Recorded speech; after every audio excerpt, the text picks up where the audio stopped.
অব্যাহত রয়েছে রাশিয়া ইউক্রেনের মধ্যে হামলা পাল্টা হামলা। স্থানীয় সময় শনিবার ভোরে ইউক্রেনের খার্কিভে ভয়াবহ ক্ষেপণাস্ত্র হামলা চালানোর পর একই দিনে একই এলাকায় আবারও আঘাত হেনেছে রাশিয়া। এতে বেশ কয়েকজন আহত হয়েছেন।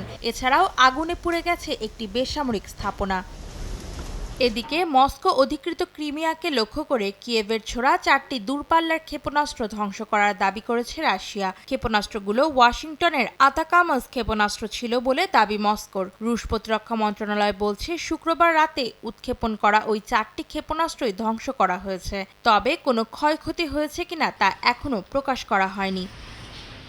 অন্যদিকে ইউক্রেনের প্রেসিডেন্ট ভলোদিমির জেলেনস্কির বিরুদ্ধে ফৌজদারি মামলা করেছে রাশিয়া। শনিবার রুশ স্বরাষ্ট্র মন্ত্রণালয়ের তথ্য ভাণ্ডারের বরাত দিয়ে রাষ্ট্রীয় সংবাদ সংস্থা তাস জানায়, জেলেনস্কির নাম ওয়ান্টেড তালিকাতে যুক্ত করেছে মস্কো। তবে এ নিয়ে বিস্তারিত কিছু জানানো হয়নি।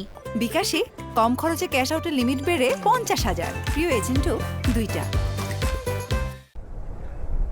2022 সালের ফেব্রুয়ারিতে রাশিয়ার ইউক্রেনে অভিযান শুরুর পর থেকে কিয়েভ ও ইউরোপের কয়েকটি দেশের কয়েক রাজনৈতিক নেতার বিরুদ্ধে গ্রেফতারি পরোয়ানা জারি করে মস্কো।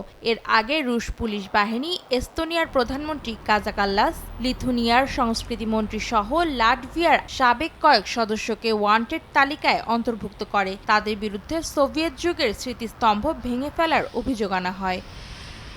অন্তরা সেন, সময় সংবাদ।